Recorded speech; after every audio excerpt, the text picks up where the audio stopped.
আশঙ্কা ছিলই। ছত্তিশগড়ের হামলার পরই মাও অধ্যুষিত রাজ্যগুলিকে সতর্ক করে দিয়েছিল স্বরাষ্ট্র মন্ত্রক। আশঙ্কা ছিল হামলা হতে পারে ট্রেনে। বৃহস্পতিবার সত্যি হলো সেই আশঙ্কা। ফের কেন মাও টার্গেট হলো ট্রেন? যৌথ বাহিনীর হাতে একাধিক পলিট ব্যুরো নেতার মৃত্যু, বেশ কয়েকজন মাও নেতা জেলে, যারা বাইরে আছেন তাদের অনেকেই নিষ্ক্রিয়। তার উপর গত 2 বছরে আত্মসমর্পণ করেছে বহু মাওবাদী।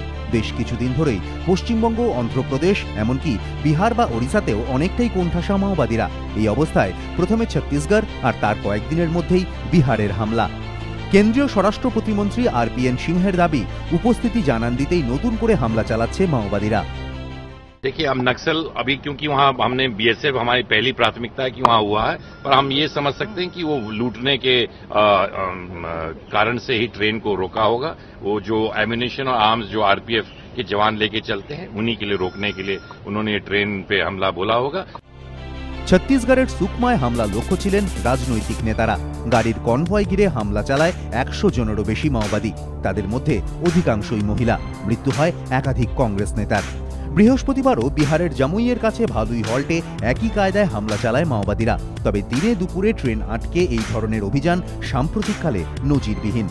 কেন এই সময়টাকেই বেছে নিল মাওবাদীরা? অনুমান, যৌথ বাহিনীর অভিযানে কোণঠাসা হয়ে উপস্থিতি জানান দেওয়ার মরিয়া চেষ্টাতেই এই হামলা মাওবাদীদের। কেন্দ্রীয় সরকারের, কেন্দ্রীয় বাহিনীর যে একতরফা যে তাদের বিরুদ্ধে যে অভিযান, সেটাকে ডাইলুট করার জন্য, ডাইভার্ট করার জন্য, দৃষ্টিকে ঘুরিয়ে দেওয়ার জন্য তারা এই সমস্ত হামলাগুলো করছে। বিশেষজ্ঞদের মতে বর্ষাকালই হামলা চালানোর জন্য সবচেয়ে পছন্দের সময় মাওবাদীদের কাছে। এই সময় জঙ্গলের ঘনত্ব অনেকটাই বেড়ে যায়। হামলার পর গা ঢাকা দিতে যা বাড়তি সাহায্য করে মাওবাদীদের। ছত্তিশগড় ও বিহারে যে 2 জায়গায় হামলা চালানো হয়, 2 জায়গায় ঘন জঙ্গলে ঘেরা। রেল সূত্রে খবর, ট্রেনে কর্তব্যরত RPF জওয়ানদের অস্ত্র লুট করে নিয়ে গেছে মাওবাদীরা।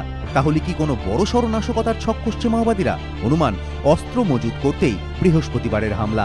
ছত্তিশগড়ের হামলার পরই মাও অধ্যুষিত রাজ্যগুলিকে সতর্ক করে স্বরাষ্ট্র মন্ত্রক। এদিনের হামলার পরও স্বরাষ্ট্র মন্ত্রকের তরফে জানানো হয়, 2 দিন আগেই সতর্ক করা হয় বিহার পুলিশকে। দিল্লি হাওড়া রুটে মাও হামলার সতর্কবার্তাও জারি করা হয় বলে মন্ত্রক সূত্রে খবর। তারপরেও কেন সতর্ক হলো না রেল বা স্থানীয় প্রশাসন? প্রশ্ন উঠেছে বিভিন্ন মহলে। ABP আনন্দ।